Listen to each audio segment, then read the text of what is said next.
जैसे बारिश की रिमझिम बरसने लगी, ऐसे गुरुवर की वाणी भी झरने लगी। अरिहंत परमात्मा महाविद्य क्षेत्र में विराजमान, जिनकी अनंत अनंत कृपा हम सब पर बरस रही है, ऐसे परमपिता परमात्मा देवादिदेव क्षमा श्रवण अहिंसा के अग्रदूत तिन्नानंग तार्यनंग, जो स्वयं तुर चुके हैं औरों को तारते हैं, तीनों लोगों को एक साथ जानते और देखते हैं, ऐसे प्रभु के श्री चरणों में अनंत आस्था के साथ नमन वंदन प्रार्थना कृतज्ञता के भाव। शासनपति भगवान महावीर, जिनका धर्म शासन धर्म संग धर्म तीर्थ में हम सब धर्म का अमृत पान कर रहे हैं, ऐसे प्रभु महावीर के चरण सरोजों में अनंत अनंत आस्था के साथ नमन वंदन प्रार्थना कृतज्ञता के भाव। 12 भावनाओं की चर्चा आपके सामने चली है। एक एक भावना का, यदि एक गहरी भावना का चिंतन किया जाए तो व्यक्ति संसार से मुक्त हो सकता है। गहराई से चिंतन करके उसको अपने जीवन में अपनाने का प्रयास करें। ये नहीं कि मैंने बोल दिया, आपने सुन लिया, गीत गा लिया, रट लिया, उपदेश दे लिया, इससे कुछ होता नहीं। जितना हम दूसरों को उपदेश देते हैं उतना हमारे जीवन में नहीं आता। इसलिए भगवान की वाणी कहती है, उपदेश देने से पहले क्या करना? आचरण करना। धर्म कथा 5वां अंग है स्वाध्याय का। वाचना, पूछना, पर्यटना, अनुप्रेक्षा, धर्म कथा। पहले वांछन करो, फिर प्रश्न पूछो, वांचना पूछना, फिर उसको दोबार रिवाइज करो। कितना रिवाइज करोगे? जैसे आप दूध को मंथन करते हैं, बार बार मंथन करते हैं, तब घी निकलता है, मक्खन निकलता है, ऐसे नहीं निकलता। प्रयत्न, बार बार अनुप्रेक्षा, जो आपको समझ में आया सूत्र उसकी परीक्षा। परीक्षा का अर्थ है अनु, 2 उपसर्ग लगे, अनु प्रेक्ष, देखना, चारों ओर से गहराई से देखना, अनुभव करना। वो क्या है? इतनी बात। फिर है धर्म कथा, फिर धर्म कथा कहो। 5वां अंग है धर्म कथा का। तो प्रभु महावीर के प्रवचन हमारे लिए मंगलकारी है। जड़ और चेतन का भाव, जड़ और चेतन का भेद समझ में आ गया तो धर्म समझ में आ गया। तुम कितना धर्म कर लो, यदि जड़ और चेतन का भेद समझ में नहीं आया, उसको अनुभव नहीं किया, तो आप धर्म की सीढ़ी को आगे नहीं बढ़ सकते। जीव और अजीव का जानना समझना। अशुचि भावना क्या है? अशुचि का अर्थ है जो शुद्ध नहीं है, जो मैला है, जो गंदा है, जो परिवर्तनशील है, जो निरंतर निरंतर बहता रहता है। भगवान की वाणी, इमं शरीरं अनित्यं ऐश्वर्यं ऐश्वर्य संभवम। ये शरीर अनित्य है, अपवित्र है और अशुचि पदार्थों से उत्पत्ति होती है। इसका शरीर का जन्म कहां से हुआ? अशुचि पदार्थ से हुआ। जीव ने पहला जो आहार लिया गर्भ में, अशुचि था। वो संयोग, रज वीर्य का संयोग और पहला आहार लिया, शरीर बना, इंद्रियां, श्वासोश्वास, भाषा और मन। जब ये शरीर बना ही अशुचि से है तो शुद्ध कैसे हो सकता है? देखिए, कोयले को कितना ही तुम शैम्पू लगा दो, साबुन लगा दो, इत्र फ्लैल लगा दो, चंदन का वटन लगा दो, क्या कोयला शुद्ध हो सकता है? कोयला शुद्ध होगा नहीं, कोयला काले का काला रहेगा। ऐसे शरीर को कितना तुम सजा लो, स्नान करवा दो, कपड़े पहना दो, चंदन के लेप लगा दो, कुछ भी कर दो, परंतु ये अशुद्ध ही है। क्योंकि इसकी उत्पत्ति क्या है? उत्पत्ति का स्थान अशुद्ध है, अशुभ है। तो ये बात समझनी चाहिए। शरीर का सार कुछ भी नहीं।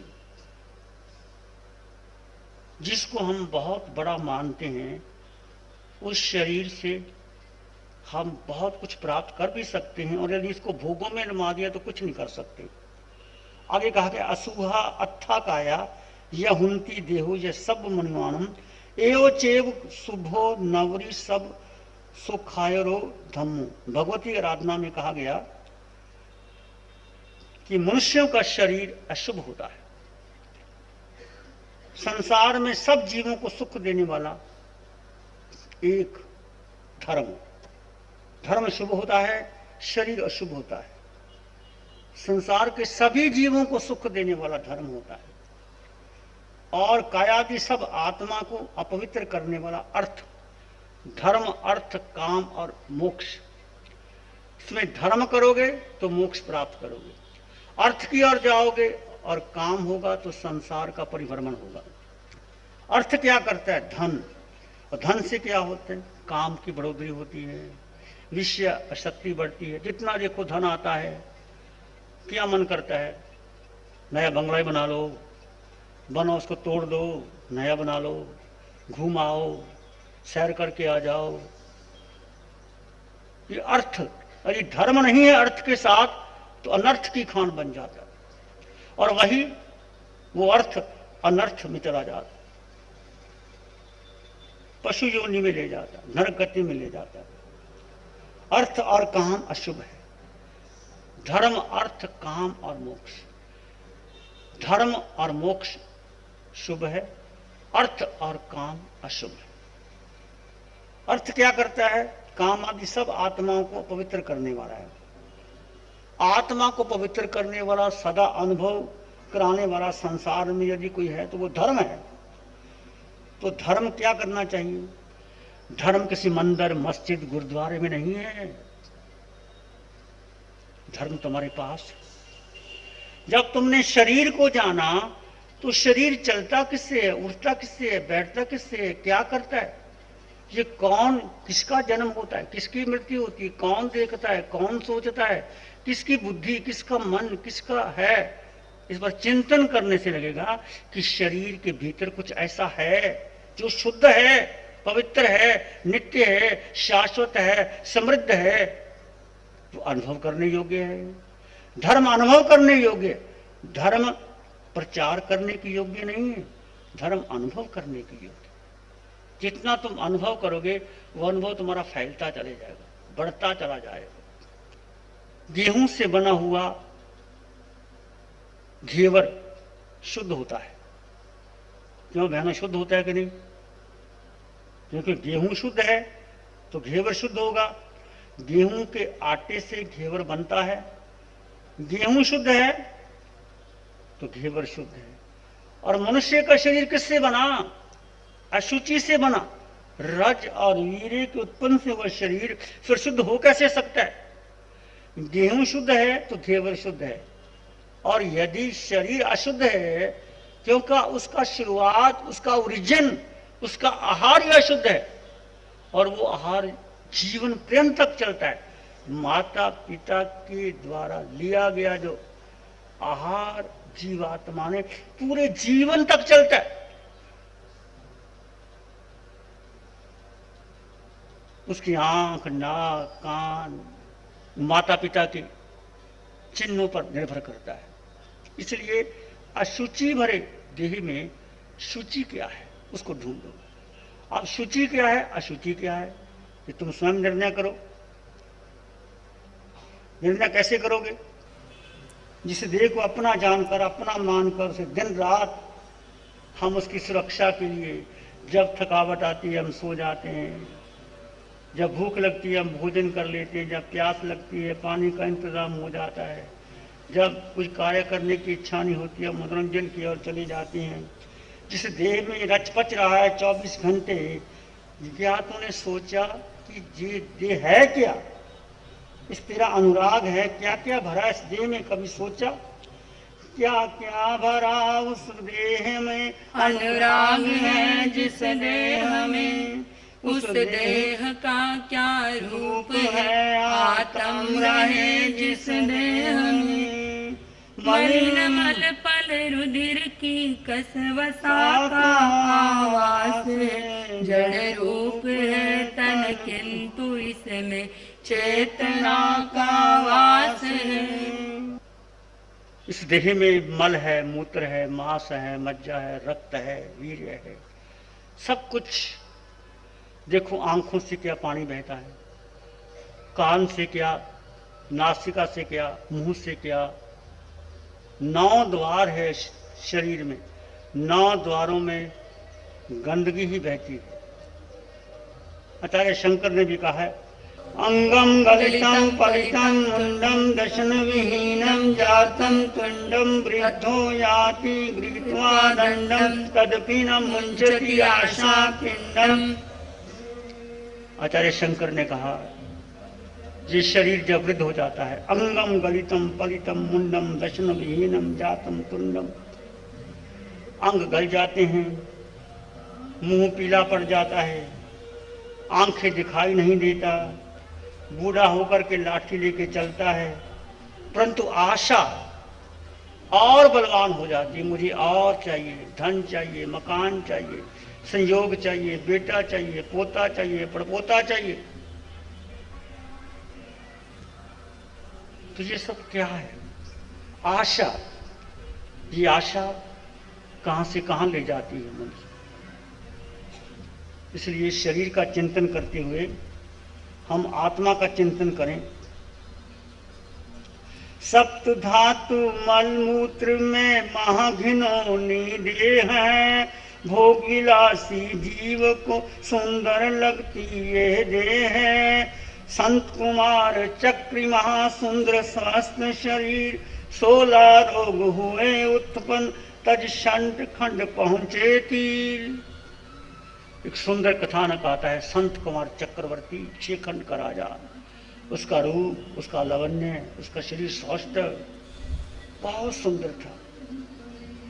संत कुमार चक्रवर्ती, ये अशुचि भावना भाई, और किस प्रकार इसका जीवन बदला, इसका हम उल्लेख करेंगे। परंतु शरीर में क्या भरा है? शरीर में कुछ भी नहीं है, और जाते समय क्या जाएगा? कुछ भी साथ जाएगा। कितना धन कमा लो, कितने महल बना लो, कितने हीरे जवाहरात खरीद लो, कितने संबंध बना लो, कितनी दुनिया भर की यात्राएं कर लो, कितने मौज मजे कर लो, जाएगा जब जहां से कुछ भी ना साथ होगा। 2 गज कफन का टुकड़ा, तेरा लिबास। इस सत्य को जीवन में समझें और सारे, ये शरीर की कोई कीमत नहीं। पशुओं के शरीर की कीमत है, हाथी दांत की कितनी की कीमत है, चमड़ी की कीमत है, उनके अंग अंग की कीमत है, उनके मूत्र की भी कीमत है, मल की भी कीमत। मनुष्य की कोई कीमत नहीं। पर मनुष्य के भीतर जो शाश्वत तत्व है आत्मा, जैसे बारिश की रिमझिम बरसने लगी, ऐसे गुरुवर की वाणी भी झरने लगी। ध्यान करेंगे, आंखें बंद, मन वचन काया शांत, शरीर शांत, विचार शांत, सृष्टि शांत, वातावरण शांत, हर दिशा हर किनारा शांत शांत शांत। सिर के सिरे से पांव के अंगूठे तक अपने भीतर शुद्ध चेतना का एहसास कीजिए। तुम केवल आत्मा, तुम केवल आत्मा।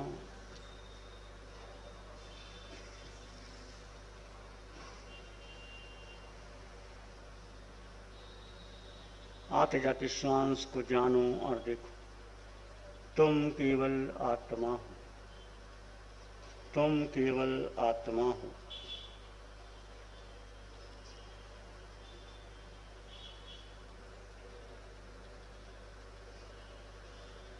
आते जाते श्वास को जानो और देखो। विचार आएंगे चले जाएंगे, तुम विचार नहीं हो, तुम मन नहीं हो, तुम बुद्धि भी नहीं हो।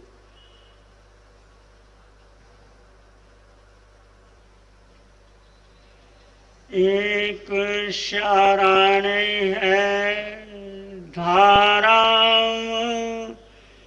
की